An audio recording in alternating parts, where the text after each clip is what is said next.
Elmer Bitonia. Elmer Bitonia, good evening. Yes, good evening, bro.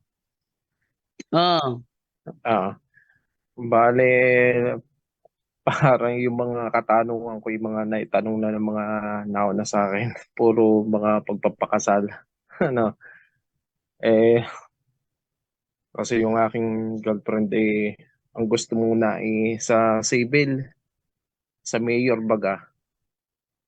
Eh, ngayon ako naliwanagan na mas maganda pa rin talaga siguro nga, mas maganda talaga sa simbahan na agad. Ang tuloy, para hindi na magastusan. Eh, parang aayaw nung nung girlfriend ko. Parehas naman kaming Katoliko. Bale, ang itatanong ko na lang ay bale sa exorcism yung aking katanungan. Kasi may nakausap akong pare sa seminaryo dito sa amin sa Sariaya, Quezon. Ang gusto ng pare ay kami muna daw ay makasal bago exorcise. Tama ba yun? ah, sa based dyan sa siguro yan ang kanyang patakaran sa lugar nyo, yun ang kanyang yun ang dapat niyong gawin. Pero sa amin kasi dito, ah, na i-exercise kahit hindi pa kasal. Pero lagi Oo. sinasabi na kung gusto nyo talagang tuluyan kayong gumaling, kailangan Mm. kayong kasal. Kasi yung hindi pagsunod sa rule of life, ayon doon sa aklat mismo ni Parisikia, will block the success of the deliverance session. Kaya dito, sasabihin na magpakasal kayo, ayun, ang dami na dito bro na hindi kasal, na exercise. Pagkatapos nagpakasal, imbitado pa nga kami. Yeah. Oh. So kung diyan sa inyo, sa kanya naman ganyan, and then let us obey kasi ang pinaka malakas na sandata against the evil spirit is yung ating obedience. No, Mm. sabi ni Darwin, obedience is better than sacrifice. Kaya yun ang dapat natin gawin, bro. Mm. Kaso nahihirapan na kasi yung girlfriend ko't lagi ng gano'n kasi sa gabi, halos hindi siya makatulog.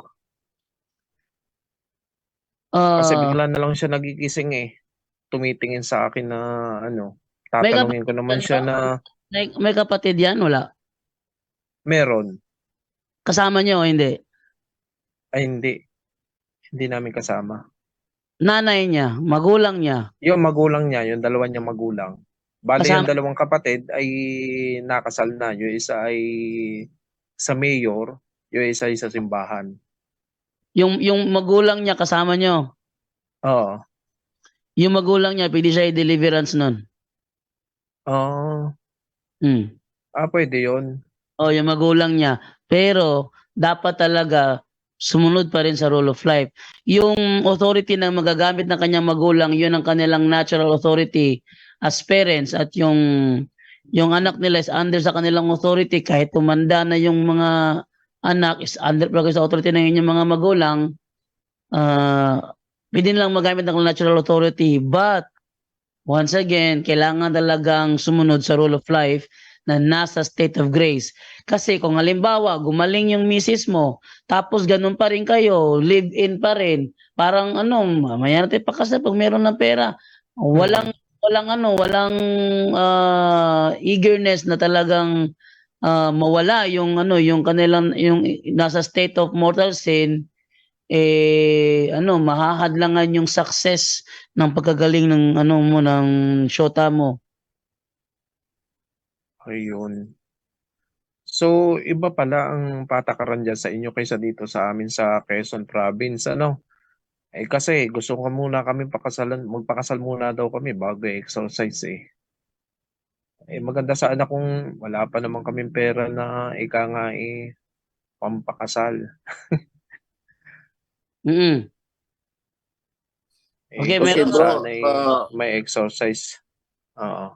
brother, yung yung ayan no, nakikinig yung mga maraming libo-libo around the world. So, wag Oo. po nating isipin yung pera. Ako naranasan ko yung kapatid na naglilingkod ako kay kay Lord nun sa Pilipinas. Ang plano namin ni Mrs. noon, civil pa lang kami noon, no? Naglilay minister Oo. na sinabi ko dun sa pare, kay father noon na pinaglilingkuran ko.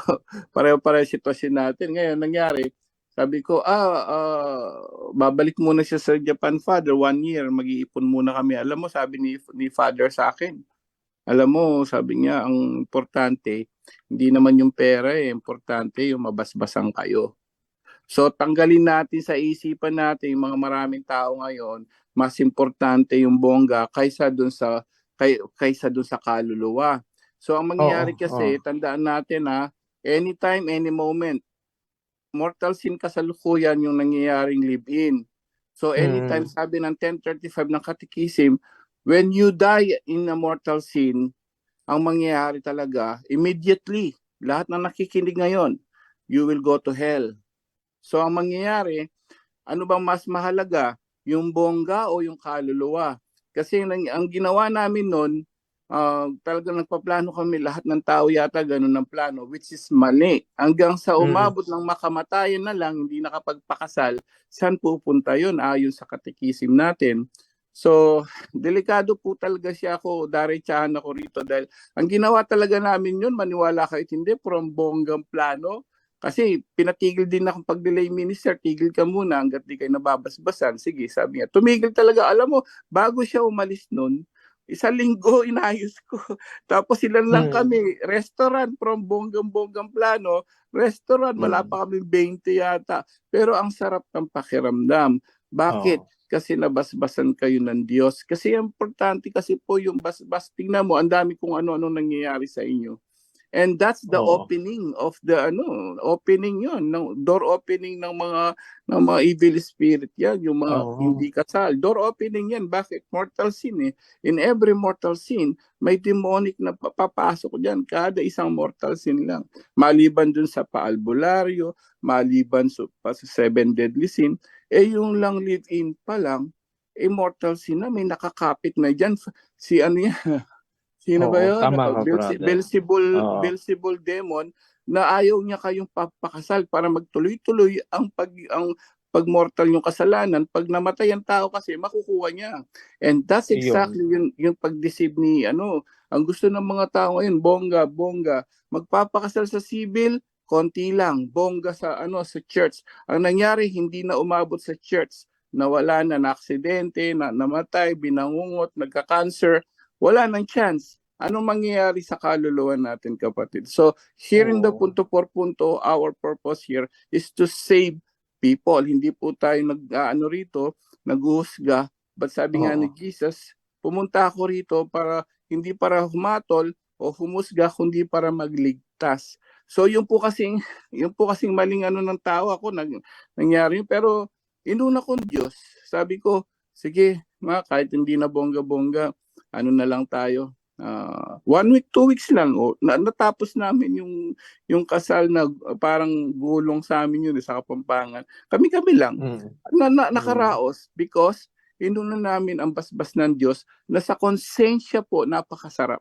Sa malinis ang konsensya mo. So makakatingin ka, makakapag-usap ka sa mga tao na without any hindi ka binabagabag ng konsensya mo. So alisin niyo po yan, mga simpleng amount lang, kayo lang, importante, basbas ng Diyos po, para po mawala na lahat ang sabi nga yung kamalasan or something.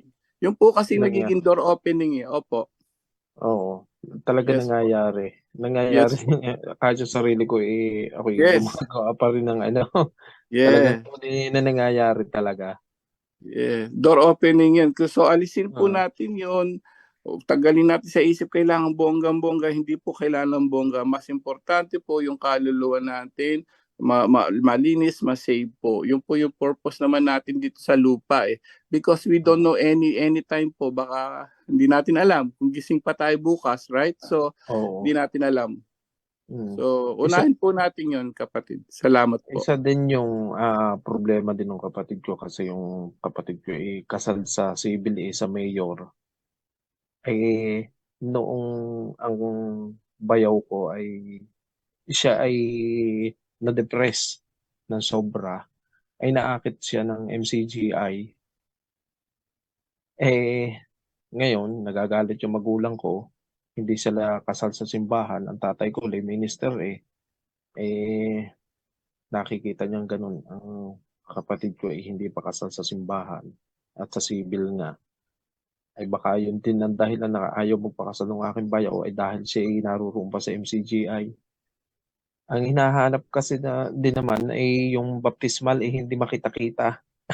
O hindi ko alam kung saan na ilinagay yung bayaw ko kung ano ba nangyari. Ba'y kailangan ba talaga sa ang baptismal? Kapatid, yung baptismal po, pag hindi makita, ito sa mga tao, baka nahihirapan sa baptismal, pwede po Oo. kayong humingi na lang mismo kung saan kayo alam nyo nagpabinyag. Pwede po kayo makiusap na lang doon at talagang magkaroon kayo, siguro kahit isang witness lang o sino man. Pwede yung kilala. kahit Yes, sino doon bibigyan na kayo ng matanda. certificate. Kahit nawala na yung record nyo, bibigyan kayo certificate of baptismal, yung bago. Oo. Basta sabihin nyo lang na dito po talaga kami nagpabinyag. Minsan nawawala po talaga yung record sa tanda na, sa tagal.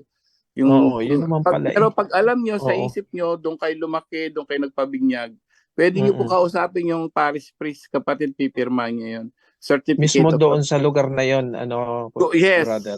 Opo, Yun. pwede po yan. Pakuha nyo sa ano nyo at pakiusapan nyo, bibigyan kayo. Kung talagang sigurado kayo. Ako ganun po, Oo. nawala yung record ko. Pinakausapan Oo. po ng ano ko, binigyan ng certificate of baptism na bago, pinirmahan ni Father, bagong-bago lang po. Ayun. Pwede po yung kapatid. Yun. Salamat.